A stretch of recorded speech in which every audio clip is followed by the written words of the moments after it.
Adrian, you think if Fabrizio Romano tweeted this, that makes it real? Fabrizio don't care about these kind of signings. He's all about the big names, right? This is a 17-year-old we're signing, you know? All right, well, hello everyone. Welcome to Bayern Now, the ultimate Bayern Munich fan channel. We signed a lot of young players today. Epstein FC, man, what's going on with us? We signed a young player from Augsburg, some midfielder. Now we're signing this Irankunda guy, all right? So Nestory Irankunda. This is an Australian / Tanzanian winger who the club sees as the next Alphonso Davies. Like, he'll come in and, if he doesn't work out as a winger, he'll be a right back. He's right-footed and Davies is left-footed. You get what I'm saying, right?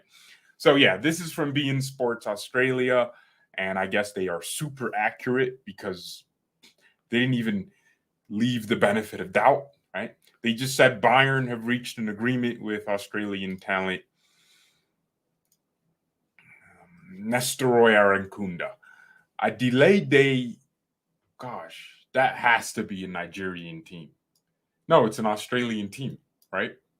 A delayed day. Damn, bro. Dang, that's a team from Australia. Adelaide, bro. How does that name? Australia is basically England. It's the UK. Think about it. Like British people with a South African accent. That doesn't make any sense. You get my point, right?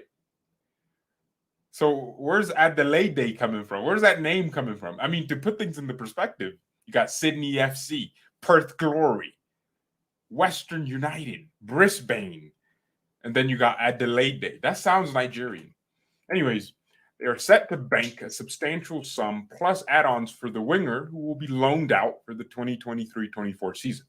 So we're signing this kid and we're loaning him back to them. We'll see. Imagine if he's the next big thing. Irankunda is viewed by Bayern's technical director, Marco Nepp, as a project player.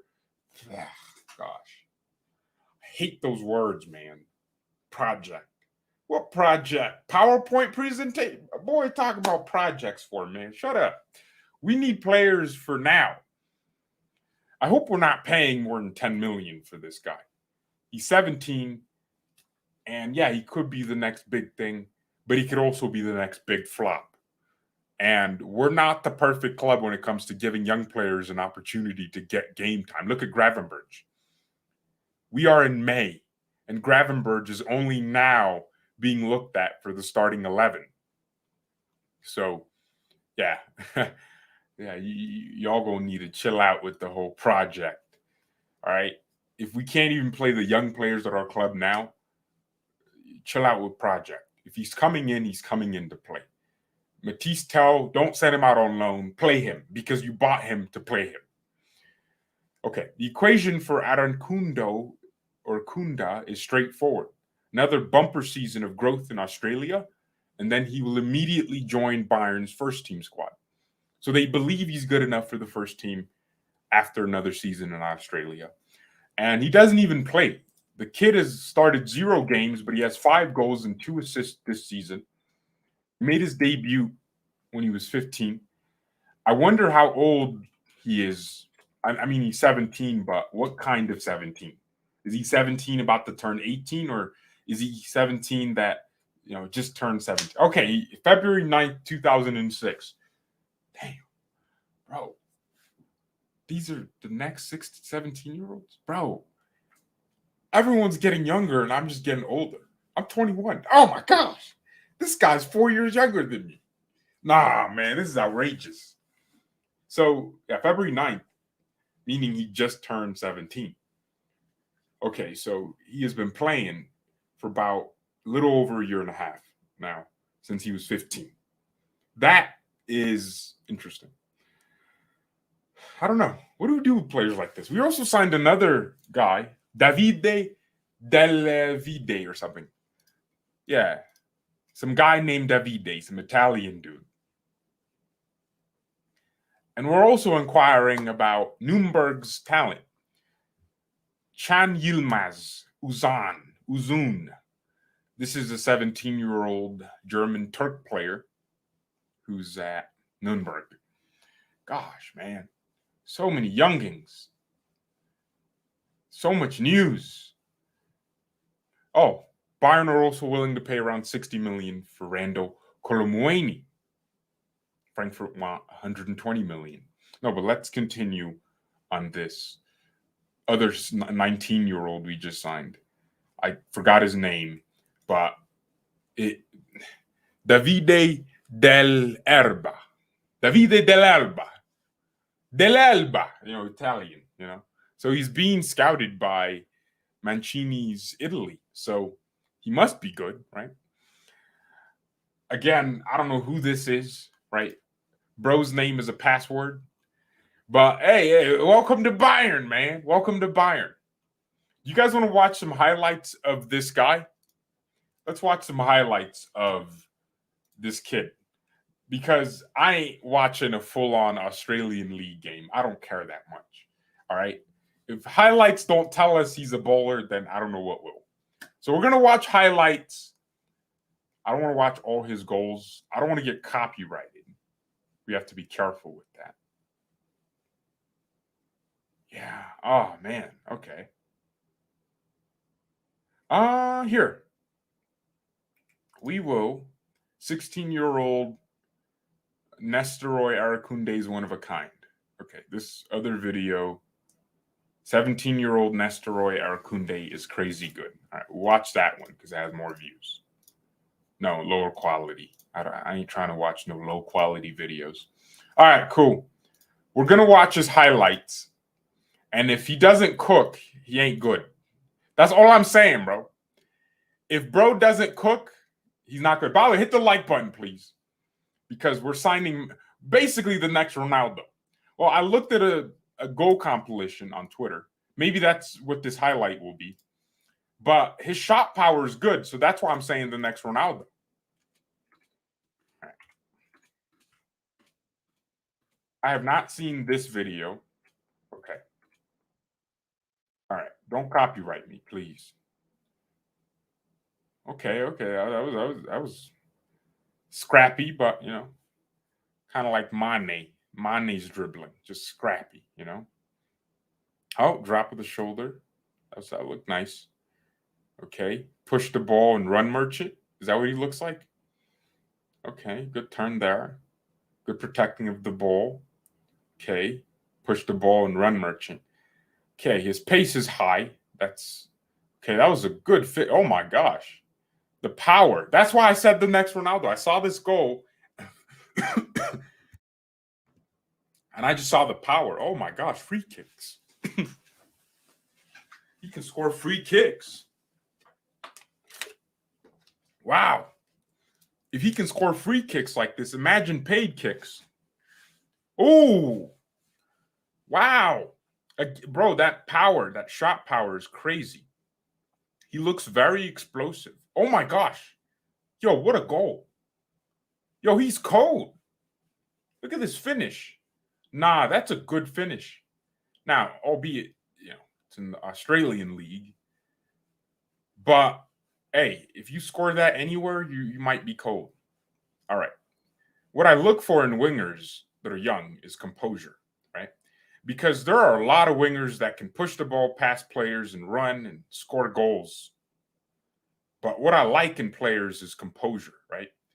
Decision-making, all those little details that end up mattering at a club like Bayern. Was that a pass or was that a terrible touch? Okay, that was a pass. But he's just so fast that it looked like he pushed the ball to get it back. All right, he's tackling. He could be a W right back. Okay, I like how he receives the ball, right? Protects the ball when he receives it. Another tackle, I'm guessing. Okay. Okay, just a cut on the inside. And he runs. It's an interesting way of dribbling. That was a weird little footwork there, but it works.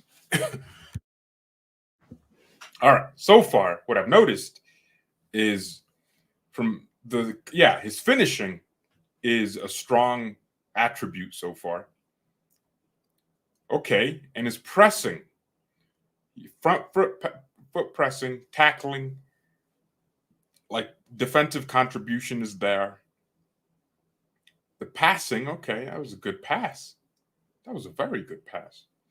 Now this is like 16-year-olds in Australia. Okay, that was good footwork. Oh, that was good footwork. Okay. Yeah, okay. Footwork's not bad. Why doesn't he start if he's scoring all these goals? I mean, he has some developing to do. I think his dribbling needs more silkiness, you know?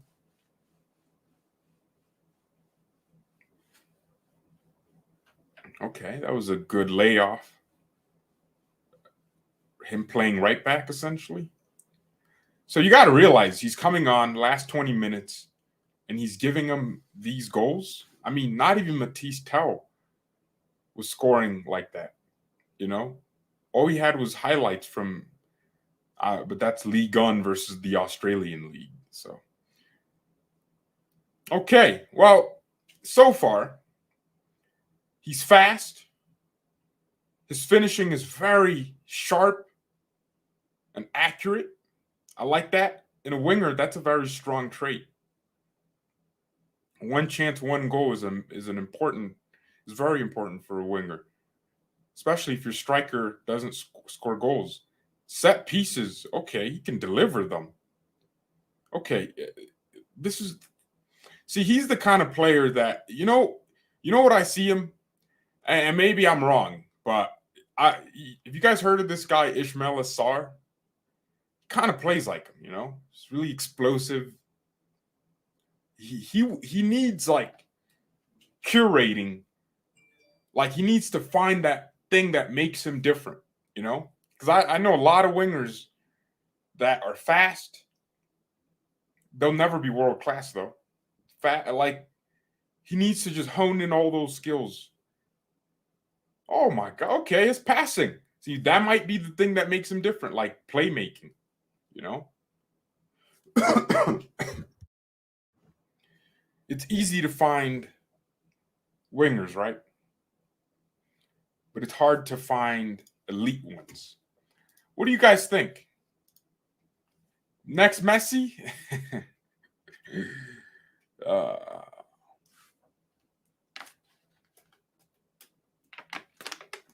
Someone said Florian Wirtz clone. That's not a Florian Wirtz clone. First of all, they got the wrong skin. But no, I mean, he doesn't play like Wirtz at all. Wirtz is on a different planet compared to these young 17-year-olds. Florian Wirtz, my man's first touch is a blessing. Every time he touches the ball, he blesses you with it. So, yeah, no. Chill out. Man, I don't know. He looks fast. He looks young. He looks like he has potential. Next Ronaldo, shot power, very good shot power. And I hope he has the mentality to improve and be better than. Because look, we have players that are better than him in our academy. Trust me. Like there's a player in our academy that's also fast, can also finish. I think Ibrahimovic is probably at the moment better. But the question is mentality. Do you have what it takes? I think Ibrahimovic, skill for skill, is slightly better than Matisse Tell as a footballer. But Matisse Tell has the mentality. My man created a home gym. Matisse Tell created a home gym. A 17-year-old dude made a home gym just to work out and get better. So sometimes it's not the talent, it's the hard work, but you do need talent to survive at the elite level, and you also need hard work. So I hope this kid comes here and he's successful. I mean, he's coming here. I hope he's successful and gives us something. And we'll see. Maybe he's the next something, right? Next something.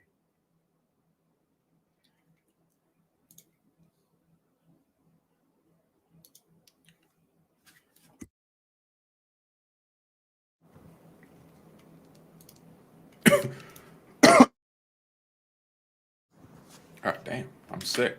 What's going on?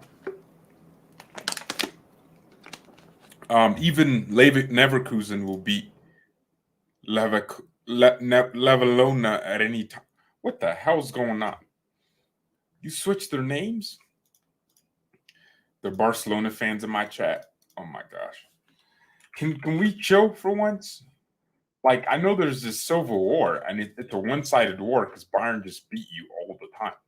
But chill. Let's not for once make a stream about Barcelona. Like, even like if you're defending Bayern, you're wasting your time. There are trolls in the chat all the time, but can we just move on from Barcelona for just a whole stream? Like, can we just do that? Like, guys, help me out here, man. Let me just do a live stream where we just talk about Bayern, right? We don't bring up Barcelona. We don't bring up Chelsea, even unless we're laughing at them, of course, right? Like something happened and we're laughing. News came out yesterday from Kerry Hu, Sport One, saying Bayern are still following Florian Wirtz's situation very closely. The club scouts are watching how he's performing after his injury. Nevertheless, Wirtz is still an option. Is still not an option for now. The earliest would be in summer 2024. So Florian Wirtz 2024 looks like it's a go-go. Bayern are aware Wirtz and Musiala will be the future of German football offensively, and that could be replicated at club level. It also depends on the likes of Paul Banner and Arjan Ibrahimovic and how they'll develop. Both considered big talents. Well, the thing is, Florian Wirtz got game time. Paul Banner doesn't, and Arjan Ibrahimovic doesn't. And now we're signing Wirtz because he has more experience. But the truth is, imagine if Banner and Arjan were getting the same amount of playtime. That's why loans can work, but to the right clubs. Because if they got loaned to Werder Bremen, or no, that's not a good example. If they got loaned to like Hertha Berlin, that doesn't do anything for them, right? You need them loaned to a club like Leverkusen, who will play them and develop them while they're surrounded by very good players. Wirtz is surrounded by good players. My man had a season where Schick scored 20 goals. Now, Wirtz provided a lot of assists, but a striker that converts your chances into goals, that's a very good trait to have in your team. So Florian Wirtz, for sure, man. For sure. A player that, I don't know. Why doesn't Bayern have verified organizations on Twitter? Dortmund has it. Liverpool has it. The Champions League has it. Come on. That's annoying. Pay for that verification. Is it $1,000 a year? It's $1,000 per month. Damn, Twitter's making bank from all these organizations. Wirtz plus Jamal. Damn. See, that sounds really good, but it's the team that surrounds them. If we still have midfield problems, then it's gonna pointless to have players like Florian and Musiala if we have a terrible midfield. It's all of the midfield is the foundation of your team. It's the thing that you build other things on, right? The type of center back you have can be defined by how your midfield is structured. If you have a double pivot, then you want to look at center backs that are aggressive. A double pivot with no DM. You want to look for aggressive center backs, right? So that's part of it. And if you have, a defender like Casemiro in midfield, a destroyer, an enforcer, then you can really take more risk with how you structure your defense. You can have more attacking center backs, like players that dwell on the ball a little bit more because they feel the security from their DM. And they can reserve themselves a little bit, right? Van Dijk could do what he did back then in 2019. Those high-level performances where this man would literally not go near the ball. He would just defend by running back and, I don't know, ball watching defending, and then look for a block, right? He could do that or get a teammate to make the tackle. Van Dijk could do that. because of what Fabinho, the platform, Fabinho, Henderson, and Oxley Chamberlain or Wijnaldum, the platform they provided was good enough for Van Dijk to defend like that. But your DM is important. So again, if we have Wirtz and Musiala, well, that's great on paper. But if we still have a problem with Kimmich Goretzka, like, what does it matter? Like, it does not matter at all. So we'll see. The DM we sign is more important, in my opinion, than anything else we can do this summer. We have to sign a DM because if we don't, we'll be out of the Champions League by a similar way to. Imagine if we had a CDM versus Villarreal. Remember when Nagelsmann brought on Davies to be a center back?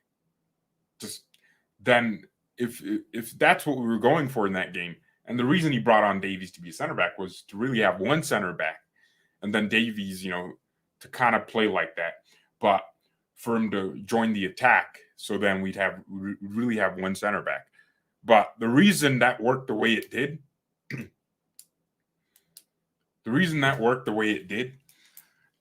or the reason that didn't work is because one, Davies isn't a center back. He's not capable defensively.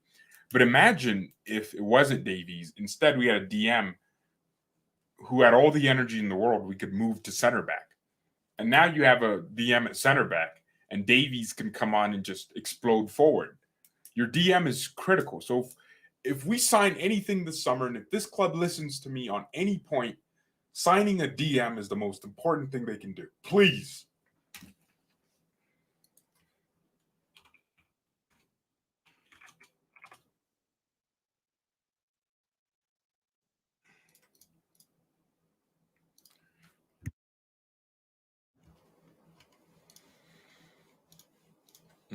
What's my first choice DM? I think Manuel Ugarte is my first. You have players like Vinicius Sosar, who I'm not sure about, but they could be that, right? We can go for, I don't know, Tchouaméni, man. Come on, let's pressure Madrid, make them give us Tchouaméni. We can go for Moises Caicedo, who again is another very good player. So yeah, there are options out there, but I want someone that's decent on the ball, that is very calculated, right? That makes critical interceptions and tackles, that gets yellow cards with tactical fouls if he needs to, if it's the only way. So yeah, man, I think that's what I'm looking for, honestly.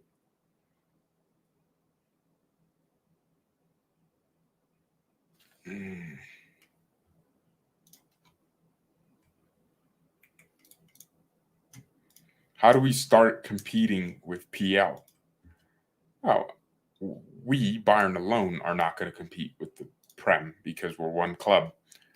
The way the Bundesliga competes with the PL, which I think is what you're referring to, is by all of us, all the clubs having one goal, and that's to improve themselves and become the best club they can be, right? Yeah, really, that's all that matters. If Dortmund and Leipzig and Leverkusen and Frankfurt, if they're all dedicated to winning and maintaining their squads, then yeah, it might work out for them. All right, I'm actually curious. I want to watch this guy's interviews. Right? I want to scout this Irankunda. I want to scout his mentality. All right. So we're going to watch an interview that he gave. We're going to see if he has the capacities, if he's arrogant, which is an important trait. He needs to have a little bit of arrogance about him. Like, I'm that guy, How it feel being named as a trainer and playing soccer as well? No, I felt amazing. Yes, I got the phone call. Yeah, I was a bit shocked. I didn't think it would come this early, but I'm just happy that they've given me the opportunity to go with the squad. Yeah. You mentioned you didn't think it would come this early. Is it sort of thing. Okay, so he's a little bit nervous. This is probably one of his first press conferences, around 21. Goddamn. Okay, maybe 21st press conference. So he's rocking back and forth, which is okay. I think every player does that. But handling the media, I don't know. Let's keep listening. Where you thought maybe you'll be on the fringes for a while, or how did it come about in terms of what did Arnie tell you about this? Everything is right. In the training sessions, I guess I could have a chance of getting minutes, yeah. And good to be with a couple of other Adelaide United boys as well. Is that nice to be able to, go with them, Joe and Craig, into the squad? Yeah, of course, it's amazing to have both of them come with me. Yeah, Craig Goodman, obviously, he's the captain, so I feel comfortable with them two being there. Yeah. And just tell us, it's been an amazing, rise in the last 6 weeks or so. You're just scoring goals for fun. You said it's a bit earlier than you expected. Has it been just a bit of a blur? You're going to do a big press conference today. What's your overwhelming emotions going through it all? No, it's nothing crazy for me, obviously. This is football, so it does happen. Okay, so he said football. So he's already a W man's. Because Australians call it soccer. Yeah, they call it what we call it. Is Edson Alvarez a good DM? No, he's bang average. Get rid of the 50+1 rule, and we have a chance to compete with PL. The 50+1 rule, in its current state, does limit Bundesliga clubs, but it's not the precise reason why these clubs aren't. It is a big part. Not having foreign investments. But I still think there are things the DFL or DFB, the footballing association in Germany, there are things they do, in relations to managing the league that don't help anything, So the DFL is at fault for a lot of things. No, seriously, they're at fault for the lack of marketing. It's not really just marketing. They're not good businessmen, That's it. They don't really see an urgency to, they don't see that the Bundesliga is falling behind every season. And by behind, I don't just mean, the competitiveness. No, I mean like quality of teams. Our own quality of team is suffering because of other clubs. Schalke used to generate talent after talent for every club in the world. You could look at every elite team and there was probably like one Schalke player. Yeah, now it's like, who's doing that? The only big last player to come out of the Bundesliga wasn't even like a Bundesliga bred player. Players like Haaland don't count. They're Leipzig products. Haaland is a Leipzig product. Not Leipzig, Red Bull product. They're not Bundesliga like Schalke. I'm just going to Dortmund when he was already cooking at Salzburg is not a big deal. I don't know. There's definitely, things and perspectives to view here. But I think this league needs serious, reconsiderations, innovations. If 50+1 is here to stay forever, which I don't believe it is, I think at some point it's going to go. And everyone's going, oh, what do you mean it's going to? Look, football is a business. And at some point, someone's going to be annoyed that they can't have foreign investors own their club.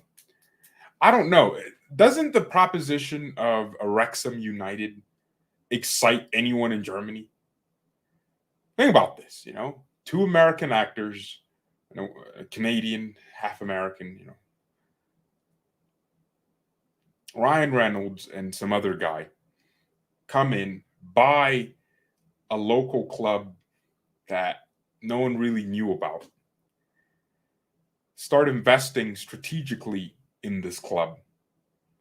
Now this club is out of the National League, or no, they're out of the non-league and they're going into National League.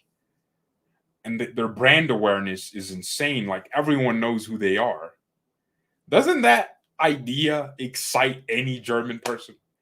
I mean, like, one, Wrexham, the area, is now more known, right?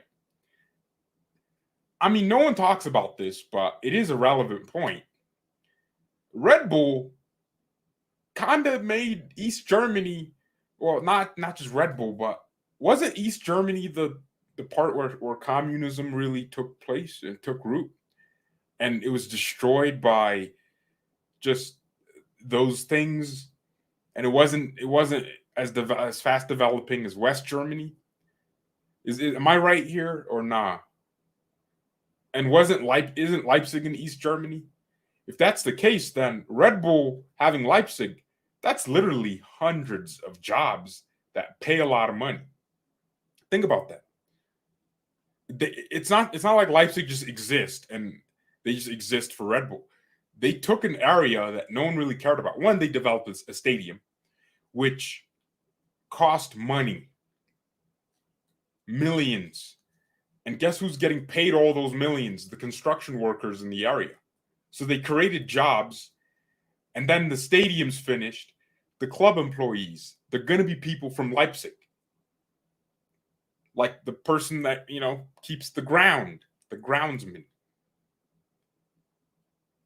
There's an academy that probably gets the best local Leipzig players. Now the entire area is lifted financially. It's not just Red Bull profiting by having this insane synergy between these clubs where they basically money launder every time they do a transfer amongst each other. I still feel there are some positives. So I know foreign investors, just the idea of it always sucks. But I mean, even look at clubs like Man City. Tell me if you're a Dortmund fan, you don't dream of that a little bit. Like, you don't think, oh man, imagine if we just had an investor come in with a strategy with all the money in the world and could help us lift this, make us cement our. Dortmund could literally be one of the biggest clubs in the world, but they're stuck in our shadow because they're incapable of signing players above the level of Marco Reus. Now, Reus in his prime was a great player, but they can never outdo that. It's always below. Julian Brandt. Dortmund could be the club where Haaland decides to stay forever. Oh man, doesn't that idea at least entice you? Are you that self-righteous where you're like, I don't want oil money to make my club great and my region that I live in to be more prosperous than ever? I don't want that Middle Eastern oil money. But I will take Russia's oil, though. I'll take that Russian oil. Oh, man.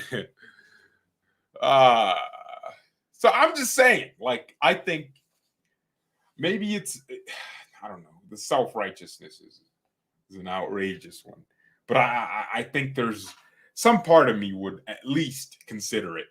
I mean, as a Bayern fan, it's different because I sit here and I know my club is great financially. It's comforting, to say the very least. But think about how I became a Bayern fan. Ian Robin, 2014 World Cup. I was 12 or 11 or 13? I don't even know. How old was I then? But me watching him made me whatever club Robin played for after that World Cup, because I didn't know what clubs were at that time. I didn't know what clubs were. But whatever club he played for, I knew wherever Robin plays after this national team is where my mind's fully focused on. I was going to support Robin till I died because I just saw a player that put me in awe. And it was Bayern. But imagine, if we didn't have that level of player and could afford that level of player, afford their wages, me and Bayern could never happen. And that's true for a lot of people. So, but imagine if we were like Dortmund, just broke all the time, brokies, then we would never be able to afford to keep a player like Ribéry or Robin. And when a World Cup like that comes, he's playing for Real Madrid, like he's still there. You guys, you get my point? It's like the world could be a different place if Bayern weren't in the place we're in. I'd be like, gosh, what team would I support if I didn't support Bayern? I'd be watching. I don't even think I'd care if I didn't see Robin play. Because the reason I loved Robin so much was because he wasn't Neymar. He wasn't Messi. He wasn't Ronaldo. He was Robin. All my friends were Messi, Ronaldo fanboys, and I just wanted to be different. I just had this desire. Let me be different. Let me find a different player that's on there, that's as mesmerizing as all of them. And it was Robin for me. That's the player that made me go, whoa. The cut in and shoot. I still remember watching that goal versus Spain live, man. I remember it. That was the moment where I was like, whoa, I'm watching someone different here. That goal where he took Sergio Ramos and absolutely cooked him. Just like a veggie in a vegan restaurant. Just ate him alive. Oh, man.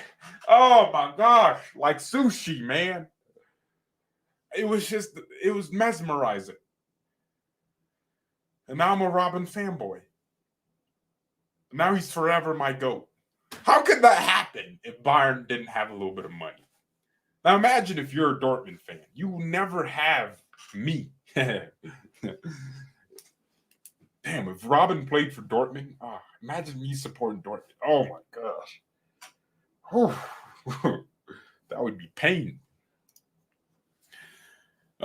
Goals in the Australian League. Irankunda, 5, Messi 0. My man! He's better than Messi.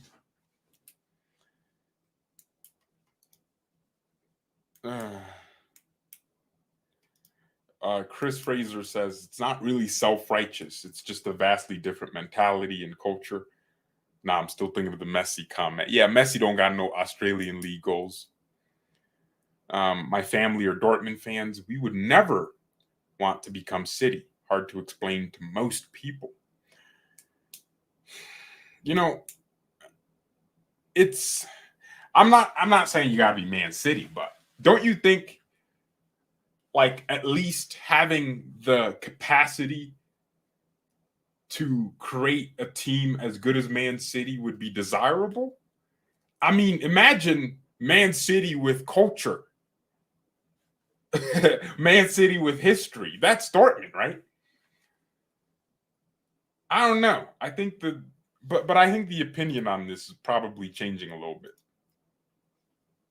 Like imagine instead of Man City, this oil plastic club that didn't exist up until 2011, or Leipzig 2009. But imagine if that happened with Dortmund. Like they already had all this history. Like, look at Newcastle. No one's looking at Newcastle, wow, all your fans are plastics, because they already had some history. Isn't that at least like design? And I think Dortmund would be, imagine instead of PSG getting all this, Dortmund, and I know, you know, it sounds impossible now, but if 50+1 was amended to allow for foreign investors somehow, I think fans should control certain aspects of the club, but fans aren't good businessmen, right? These are normal people that pay a couple bucks a year and get to be members. These are not business-minded individuals. And football is a business. Entertainment is a business. You have to create a product that people want to use, and you have to find a way to make money from it. That's how businesses work. I look at the Bundesliga and I see Bayern, we're a business. If you think Bayern Munich are not a business, you're dumbfounded. If you think we're this self-righteous club that sees themselves traditional, look, we make money. Unai Hoeneß turned Bayern from just another club in Germany to a business. He created a brand. We're no different from teams in the NBA. We have a Bayern basketball team. We're a business, right? But it just so happens that we have the values that make us not just another business, but a business with values, with tradition, right? But don't get it twisted. We're never going to be in Schalke's shoes because we're run like a business. We got smart people running we got doctors. Come on, man. We got doctorate degrees. Oliver Kahn had to own a business and run a business before even getting the job to be CEO.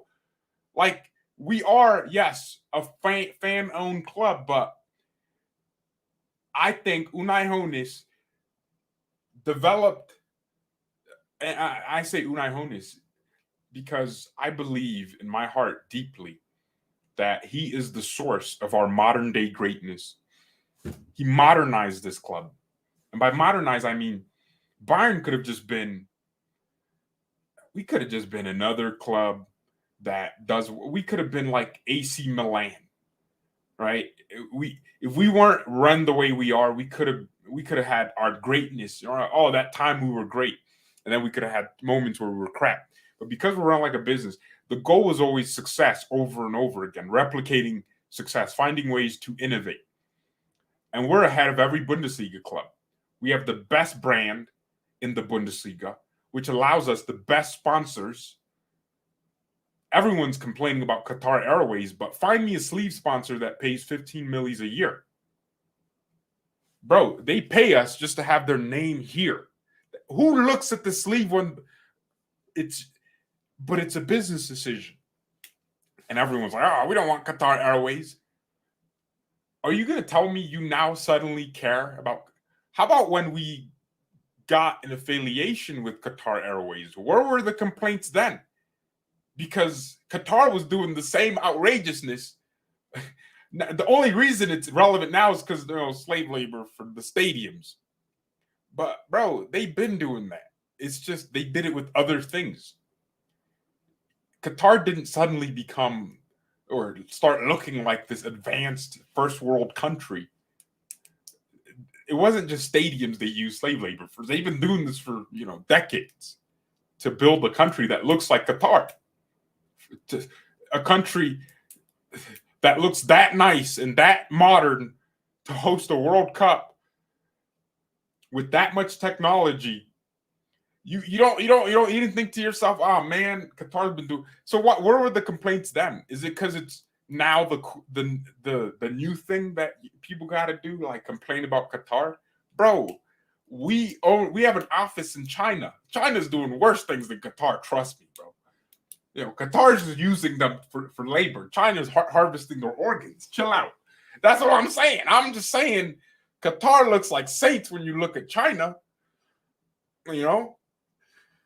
Oh, man. I'm just saying at some point, clubs in this league are going to see.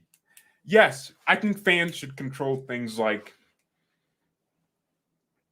important things, like change our logo. That's something fans should vote on because this is a logo we grew up with. I have kids with this logo. Not kids. Maybe some people be wearing Bayern jerseys while they handle their business. I don't know. Damn, imagine. Dang, man.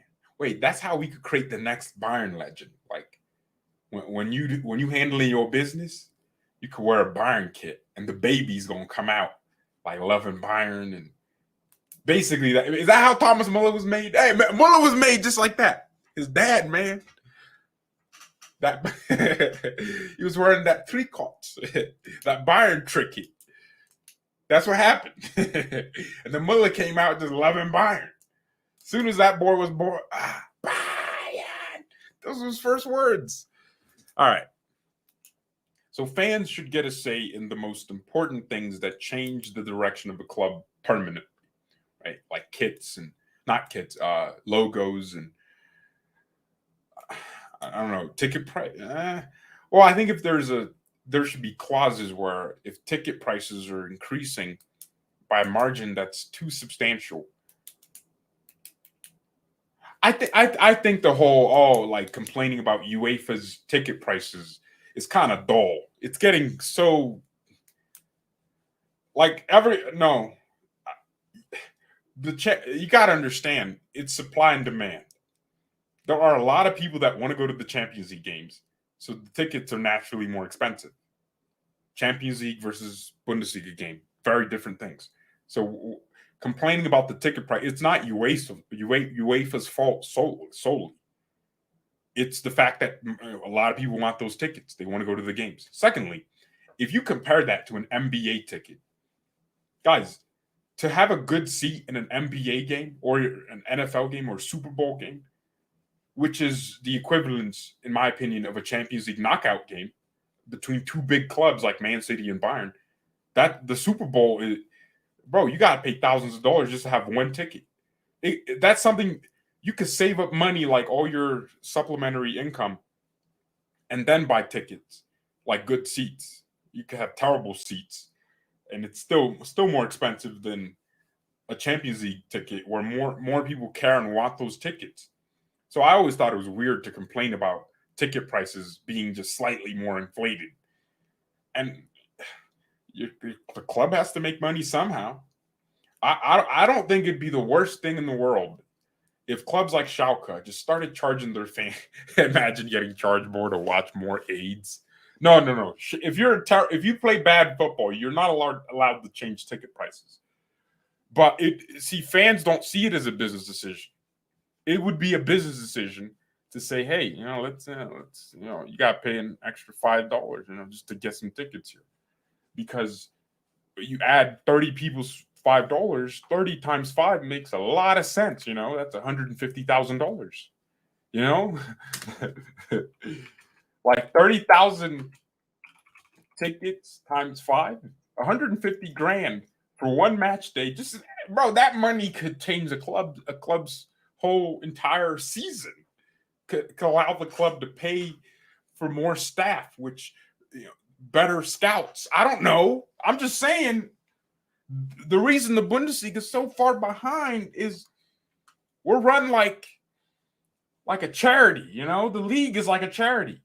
They don't even negotiate. What's it called?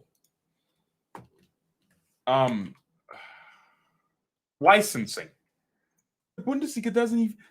Dude, there was a point where Indians couldn't watch the game, and that's a big market for the sport.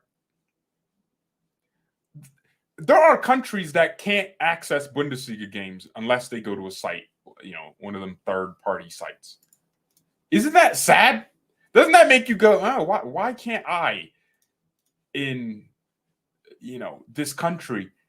But they can access Prem games because the Prem realizes marketability is marketability at the end of the day.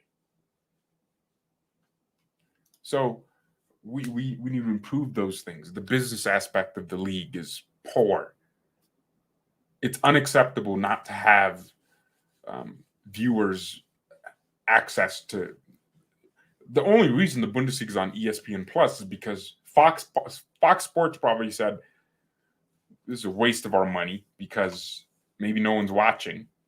So, we can't continue the agreement because, don't get it twisted. The only reason, I don't know. It's a lot. But we don't need to increase ticket prices just yet.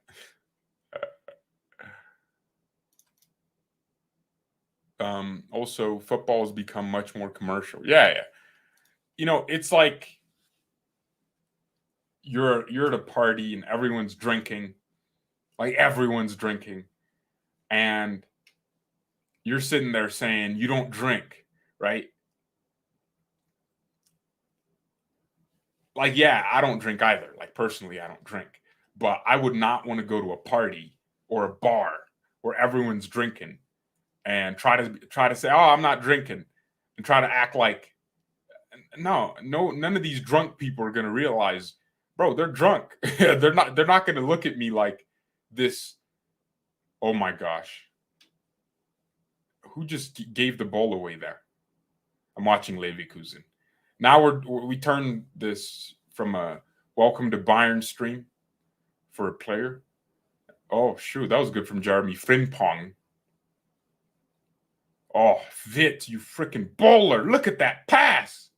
Nah, this Wirtz guy is outrageously good, man. He is a freaky bowler. The way he lifted that ball over that challenge, yo, Florian Wirtz at Bayern would cook, man. He's too good. He's like Pedri. German Pedri. That's what he is. Just really technical, very cute with how they play football. I love bowlers like that. It is not a race of billionaires. I agree. But I'm saying at the end of the day, it's still an entertainment, right? Okay, what would you? We're saying that because we're Bayern fans, but deep down inside, even though they will never say yes to this, a Schalke fan secretly hopes their club was a little bit richer. They hope, maybe that's just me projecting what I think they would feel on them, and they don't actually feel like that. But if they don't feel like that, I wonder if they're human. Don't you secretly hope, if you're a Schalke fan, man, I wish my club would just had a little bit of money.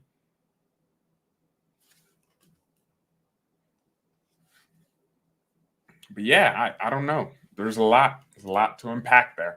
We can have a stream on this. USA is a very different market for football, right? Why can't the Bundesliga take a book out of the NFL's? Dude, I don't even think the Bundesliga is that monetized in Germany. It is literally a monopoly, like the NFL. And it's the only sport people in Germany will probably ever care about. Like, a Bundesliga game should be like an NFL game. The stadiums should be twice as big. One, it invests into the community, right? And we live in a debt society anyway. So even if they borrow 200 million to build, but they can't do that because, well, every Bundesliga club's goal is to stay debt-free, even though we live in a debt-full society. And no, debt is terrible. What I'm saying is they couldn't build new stadiums if they wanted, even though the new stadiums would be a surplus for the club anyways, right? But if you had a billionaire owner that had 200 million to spare, he would invest that into that community, and the club gets a 70,000 capacity stadium. Only Dortmund and Bayern have stadiums that big. But if you go to the Prem, Man City got a 60,000 capacity stadium. Man United have 70,000 or more. Liverpool improving to a 60,000 capacity stadium. In the US, if you have a 60,000 capacity stadium, you must be poor as a team, because unless it's a football stadium, every stadium is like twice as, it's modern, it's huge. Every kind of event can happen there. But because there's no outside investment or why would you as a lender lend money to a club that doesn't even make money? That doesn't even make that much money. I'd lend money to Bayern, but I ain't lending no money to Schalke. Oh, I think Schalke has a pretty good stadium too. But they don't fill it up. Do they fill it up? Bro, I respect Schalke fans because they have been through so much. They have been through the heights of the Manuel Neuer era. Those guys used to be so good. Oh my gosh. Diaby, what a freaking touch. And he runs it out of play. Yeah, we're only interested in football and basketball. Actually, no, I'd say it's changing. Well, you forgot. There's markets for hockey and baseball, but no one really cares that much about them. It's egg handball and it's basketball, really. Those are the two biggest sports. There are people that don't watch basketball, don't watch football, but just basketball. So there's a market here for everything because there's such a big population. But I genuinely think people are growing interested in the sport. And I think the 2006 World, the upcoming World Cup is going to play a huge role. The U.S. men's national team has drastically increased in quality. They beat England, or they drew with England. The gap's lessening, and pretty soon the MLS is going to adopt all the best traits of a European league promotion relegation. And they're going to start scouting young players when they're 15 as opposed to college players. And it's already kind of happening. The reason America is not taking off in football is because for basketball, the system is you go to college, right? Your college team, it's like there's some college teams like Alabama, or you guys will know what I'm talking about if you care about America. Like, I don't imagine Europeans have college football teams, right? Like this football that I'm watching, Leverkusen versus Cologne. You don't. But here it's like I've been to the ASU stadium, University of Arizona. It's a 70,000 capacity stadium. And it's not just students that fill up the stadium. People that used to go to the college and people that live in the city, it's like they support the university's team. And the colleges generate millions. Like, what I'm trying to explain is that the system for football is almost, they're trying to replicate how the NFL works with, draft picks. Like, they pick college players, and right? There's draft day. It's like drafting them for a war or something, right? But that's how players are recruited. Whereas in Europe, it's what a goal! Adley, what a finish! Leverkusen are level.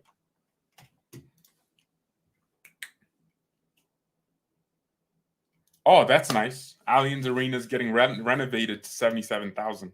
So we're going to be making more money. Also, the city of Munich made 70 million for one NFL match day. Do they make 70 million for one Bayern match day? No, I don't think so. This is just the city of Munich. I mean, Bayern made money too because they had to pay us to use our stadium. But it wasn't, probably like maybe 10 million max. But that's just profit. Like, they took care of all the expenses. They restored our pitch, which now isn't that great. Needs updating again. But the NFL, oh my gosh, it's so commercialized. I mean, the sponsors. No, that's what makes the NFL annoying. The sponsors every 2 seconds. But my point is that the business practices are there because they make so much damn money. They can afford to, bring a game and pay for expenses all the way in Germany, and they would probably make a profit. That's how rich these teams are. Oh, man. So I think in 2026, the U.S., there's going to be so much pressure. The MLS is already trying. They're trying to start there's clubs. You're now seeing clubs everywhere. And that's each time there's a club and fans go to the stadium.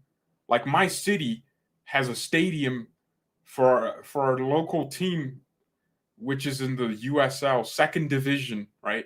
But there's no promotion relegation. The team is actually almost subsidized by the bigger team that is in the state. And it's like, people care. People really do care. They know what you're talking about when you talk about the team. They know the players, right? It's starting to catch on, right? Football is starting to catch on. But, all right, boys, I'm going to go watch the Leverkusen game because that was a good goal, man. I mean, Adley with a cold goal. But, yeah, thank you everyone so much for watching. Mia, send me and peace. Hold on. What's coming up? Do we have a game tomorrow? Oh, we have a game tomorrow. Yes! I think I can do a watch along for that. Oh yeah, baby. We might do a watch along. And we might see Gravenberg play. How about that?